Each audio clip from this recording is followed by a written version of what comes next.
All right, let's talk about something that's been sitting in my group chat for a week now. And honestly, it's driving me a little crazy. Kawhi Leonard might be heading back to Toronto again. And before you roll your eyes and say, why do I care about the Raptors? Stick with me for a second, because this actually matters for our Knicks, and I've got some thoughts I need to get off my chest. But first, if you're new here, hit that subscribe button, because we live and breathe Knicks basketball on this channel. Every single day of the offseason, no filler, no fluff.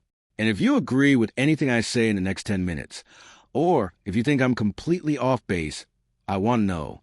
Drop a comment below. I read every single one of them, and honestly, some of the best takes on this channel come from you guys, not me. And obviously, smash that like button before you go anywhere. It genuinely helps this channel more than you'd think. Okay, so here's where things stand. Toronto has reportedly worked out a deal to bring Kawhi Leonard back to Raptors, 7 years after he left them in free agency following that magical 2019 championship run.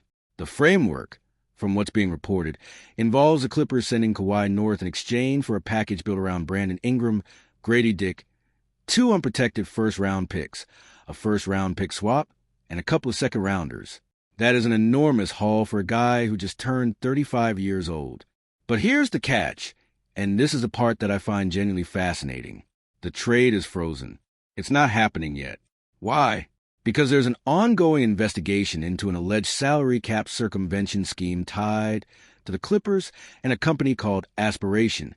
And Toronto, smartly, is not about to walk into a trade and get hit with penalties for something they had absolutely nothing to do with. So the whole thing is essentially in a holding pattern until the league figures out what actually happened over on the Clippers side. Now here's what's wild to me. Despite all that uncertainty, despite the fact that this deal is legally frozen right now, Kawhi Leonard himself reportedly still believes he's going to be a Raptor by the time training camp opens. That's confidence. Or maybe it's wishful thinking. I don't know which one it is yet. And honestly, neither does he, because at the end of the day, what Kawhi believes doesn't move the needle here. The Clippers maintain they did nothing wrong. The Raptors are lined up and ready to pull the trigger the second they get the green light. But none of that matters until this investigation wraps up. So we wait. Let's talk about why Toronto is willing to give up this much for a guy in his mid-30s with one of the most notorious injury histories in recent NBA memory. Last season, Kawhi actually looked like vintage Kawhi. Career high scoring average at 27.9 points a game. Career best 50.5% shooting from the field. Averaging 32 minutes a night across 65 games. Plus 1.9 steals a game, his best offensive number since the San Antonio days. On paper, that's an all-NBA caliber season. That's not some washed-up veteran hanging on for one last payday. That's a guy who, when healthy, is still one of the best two-way players alive. And that word healthy is doing a lot of heavy lifting in that sentence, because here's the brutal reality. The season before that 65-game campaign, he played 37 games. Across his 6 years with the Clippers, he cracked 60 games just twice. In his one full go at it back in 2019-20, he still only managed 57. So Toronto isn't just betting on Kawhi's talent. They're betting that this 35-year-old body, with his specific track record, is somehow going to hold up better than it did in his prime. That's the gamble. That's the part that should honestly terrify Raptors fans a little bit. And frankly, it's the part that makes me shake my head a little, because I've seen this movie before with aging superstars and shiny new contracts. Now, let's bring this back to us, because I know that's why you're actually here.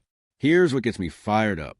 Every single offseason, it feels like some other team in this conference is out here making a splash. Philadelphia goes and signs LeBron James and adds Jaylen Brown before this Kawhi domino even started falling. Toronto is out here mortgaging future draft picks for a 35-year-old superstar.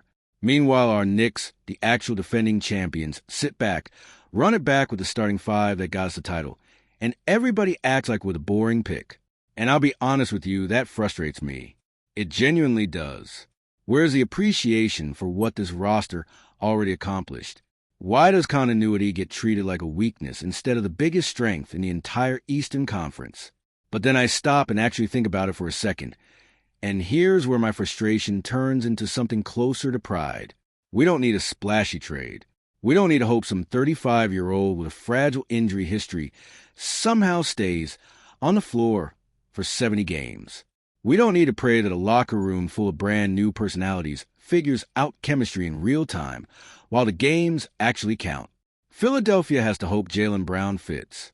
Toronto has to hope Kawhi's knees cooperate for one more run. We already know what we have.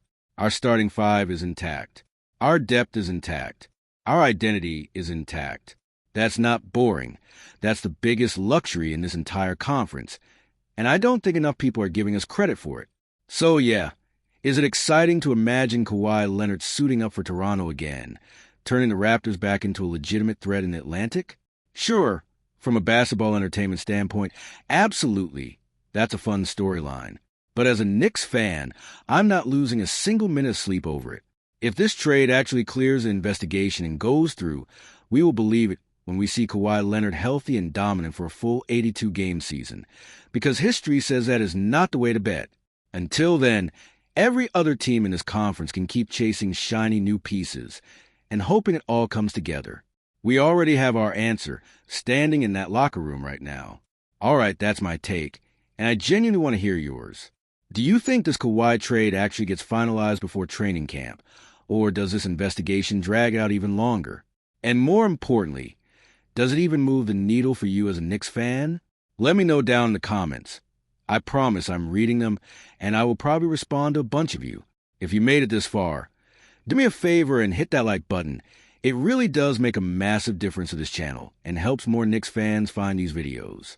And if you haven't already, subscribe, turn on notifications, because we've got a lot more off-season breakdowns coming your way. Thanks for watching, and I'll see you in the next one.